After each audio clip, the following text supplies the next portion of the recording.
My people, this one strong pass me. Oh, make sure say una dey share this video so una dey watch am, because the truth about Niger Republic military coup has been exposed, and I want make una listen to the reason why France is interested, Russia is also interested, US is also interested, ECOWAS is also interested, and even in Nigeria, all of them are interested in this Niger military coup, as if to say Niger is the only country in West Africa wey don do military coup. Other African countries do am, nobody dey hear about am. Everybody go inside. E don reach Niger, everybody come out because of their own personal interest.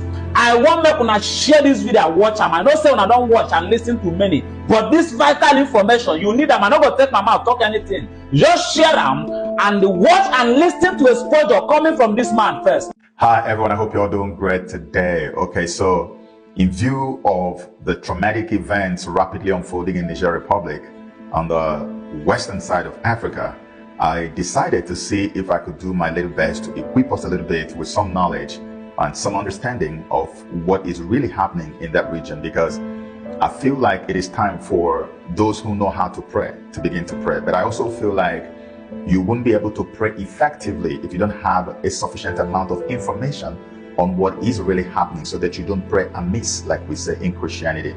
Okay, so ever since this whole thing began to happen, the coup happened in July, I think it was July the 26th, and a new military regime was born in Niger Republic, and the guy who was there, Mohamed Bazoum, was ousted and, kept in his home, house arrest.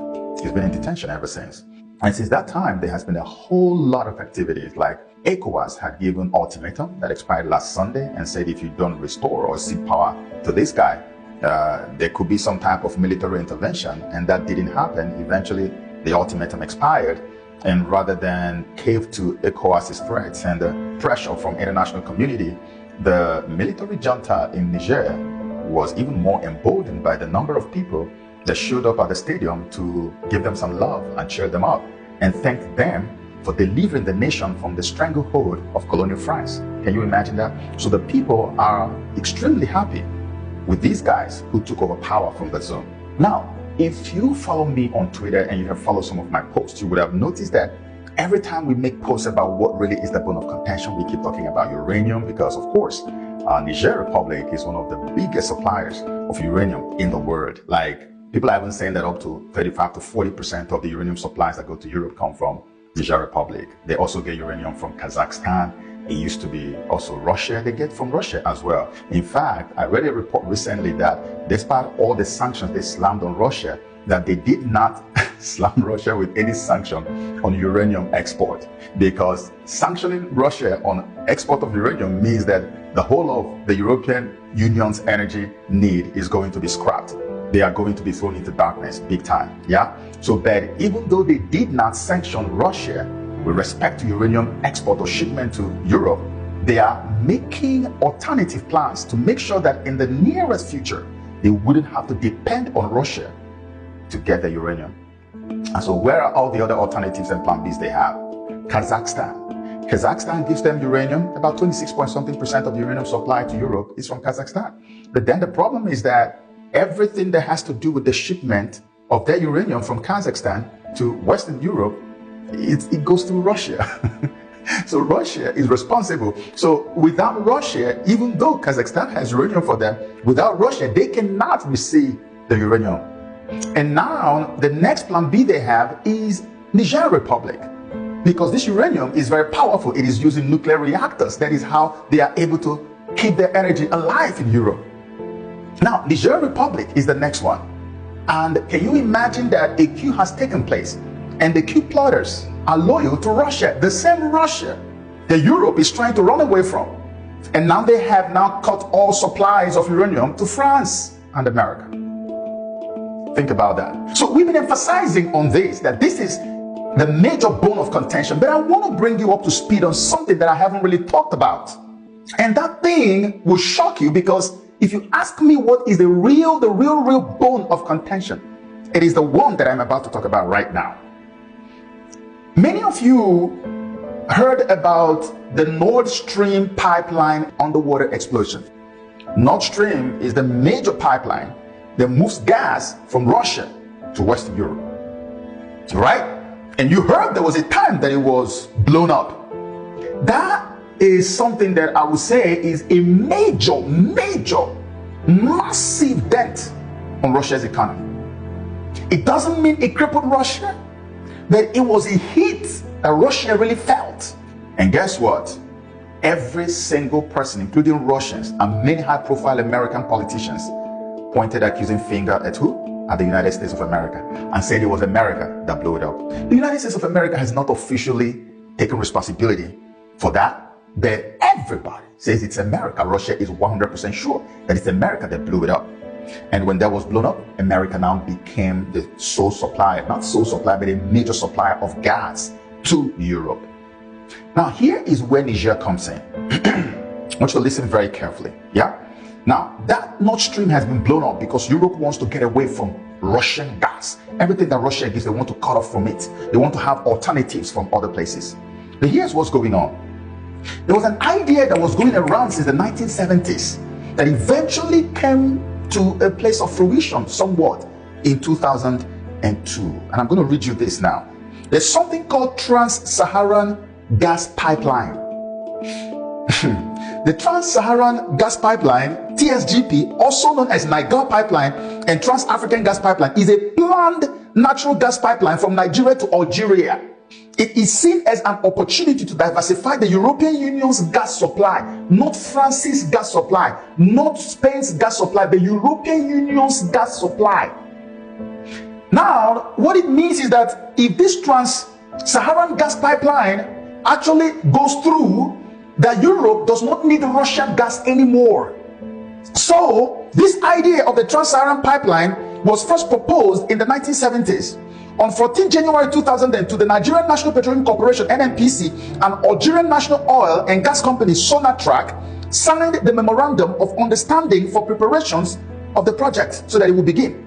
Then in June 2005, NNPC and Sonatrach of Algeria signed a contract with Penspen Limited for a feasibility study of the project. The feasibility study was completed in September 2006, and they found the pipeline to be technically and economically feasible and reliable. Now, between that time and 2022, so many things happened. The project never quite took off as it should. They started having issues with the issue of terrorism in the Sahel region and all kinds of things, and so it was stopped. But guess what? I want you to pay attention to this timeline. On the 28th of July 2022, the Algerian, Nigerian, and Nigerian ministers of energy now signed a Memorandum of Understanding, MOU, for the implementation of the Trans-Saharan Gas Pipeline, TSGP project, co-signed by Algerian Minister of Energy and Mines, Mohamed Akbar, Nigerian Minister of State for Petroleum Resources, Timi Presilva, and Nigerian Minister of Energy and Renewable Energy, Mohamed Sani Mahamadou, at the end of the work of the third tripartite ministerial meeting held in Algiers. So look at the timeline. They left this project way back. Remember when this thing was almost in the news every time, when we were always talking about that they want to move a pipeline from Nigeria and send gas to Europe? They left it, abandoned it. All of a sudden, right after the Russia-Ukraine war started and Europe began to cut off from Russia, separate from Russia, cut off everything that Russia used to give to them. They are trying to rid themselves of all kinds of Russian supplies, energy, and the rest of them. Just right then, we see them coming back and saying, okay, why don't we just restart this project? And the project costs 13 billion with a B, billion US dollars. Let's get started with that project, because the moment the project succeeds, we will not have any need for Russian gas anymore. The Nord Stream can stay that way and never get repaired, and we wouldn't even care. The Nigerian minister and government were behind this. They supported it. Nigeria, of course, is where the gas is coming from. It's going to come from a few other countries, but Nigeria is the main supplier of this gas. Let me read you the route of the gas that is supposed to go through the Trans-Saharan Pipeline. The pipeline will start in the Warri region in Nigeria, Warri region in Nigeria, and run north through Niger to Hassi Armel in Algeria. In Hassi Armel, the pipeline will connect to the existing Trans-Mediterranean, Maghreb Europe, Medgaz, and gassy pipelines. These supply Europe from the gas transmission hubs at El Kala and Benisaf on Algeria's Mediterranean coast. The length of the pipeline will be 4,128 kilometers, which is 2,565 miles. 1,037 kilometers, 644 miles in Nigeria, 841 kilometers in Niger, and 2,310 kilometers in Algeria. The pipeline is starting from Warri to carry gas to Europe. From Warri to move gas to Europe. And when these guys, Niger coup plotters, took over power, they said, we're not a part of this. We don't have anything to do with this one. And they stopped it. They cancelled it. Now, let me take you back to what I've said before about the battle between Russia and Europe, which is happening in Ukraine, which is happening in Sudan, which they're now about to ignite in Niger. Because if you notice, loyalties are now going in two directions. It's either you're loyal to colonial Europe, the West, or you're loyal to Russia. Can you see that?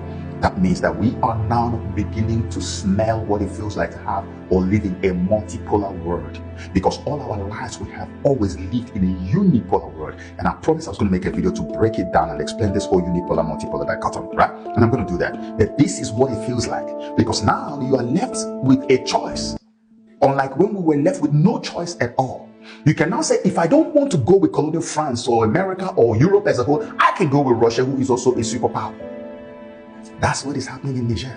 So Russia still bearing the grudge that you blew up our ultra expensive Nord Stream pipeline so that you don't have access to our gas and so that you can also pauperize us. And you are now gloating over the fact that you have Africa. You can take cheap gas from Africa and pipe it all the way to Algeria, from where the gas now connects to all manner of pipelines that go through Morocco to Spain and the one that goes through this other one to Italy. In fact, the moment it gets to that gas hub in Algeria, Hassi Armel, once he gets there, the thing goes straight to Europe. It's not just Spain and Italy, to the rest of Europe. And they wouldn't need anything from Russia anymore in terms of gas. So now people who are loyal to Russia are on ground to say, you know what? This gas thing is not going through us. And that pipeline must have to go through Niger before it gets to its final destination. So Europe is stuck. So when you look at what is happening in Niger, it is not just France involved. It is the whole of Europe that is involved. So that when you pray, you know the extent of your prayer, so that you can understand why there is so much pressure on ECOWAS to act. So you can understand why there's so much pressure on France to also act, because they also have soldiers on ground in that place. And now you can understand why this is a make or break for Niger or Nigerian coup plotters or the new administration in Niger. Because this is why they brought in who? Wagner PMC fighters. It is no longer news. It's not even fake news. It's not even rumor. Wagner PMC fighters are on the ground in Niger Republic right now.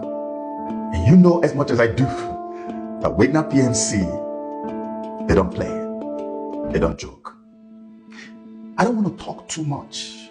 I just wanted to give you an idea of all the bones of contention in this whole Nigerian situation, which is why many of you may see a lot of stubbornness on both sides, which means that potentially we are headed towards a Ukraine-type situation on the West African coast. You can imagine what this means for Nigeria, what this means for Ghana, what this means for all the nations that are within the sub-region. Because when this thing happens, it is not going to be for Niger alone. Mali and Burkina Faso and Guinea have already said they are going to join their brothers in Niger to fight. Algeria has also cried out loud and said, let this not happen. We must be consulted because we share like a 1,000-mile border with Niger. So many other people, Egypt has also said, let this not happen. But do you think anyone is listening? The stuff that is at stake is huge. It's almost like a make or break, as I've told you. If they don't fight, what are they going to do with energy? Because Russia has already cut off. They have already blown up the pipeline. So they're not getting it. Uranium, they are deficient. You talk about gas, they are deficient. How do you want them? The only feasible way that is understandable to them, through which they can actually replace Russian gas supply, is through this pipeline that is going to move gas for them from Warri, Nigeria. When they have their people there, nobody can stop that from flowing. So for you to now stop the movement in Niger, you're going to have to face them. That's why this war is looming so hard. There are too many interests involved. There are too many things that are connected to this. And it's not going to be an easy war. It's not going to be like Sudan. It's not even going to be like Ukraine. This is going to be far worse than all the other 2 wars they are fighting. And this is why we pray and hoping that the voice of reason will probably step in on this guy, dawn on these guys. And somebody will just sit down and listen and say, hey, maybe we need to go the diplomatic route all the way and leave this whole military action, because at the end of the day, it's still going to be the West sitting by and watching while African brothers fight fellow African brothers and we kill each other to impress rather than sit down around the table to discuss as we are known to do as Africans. May God help us.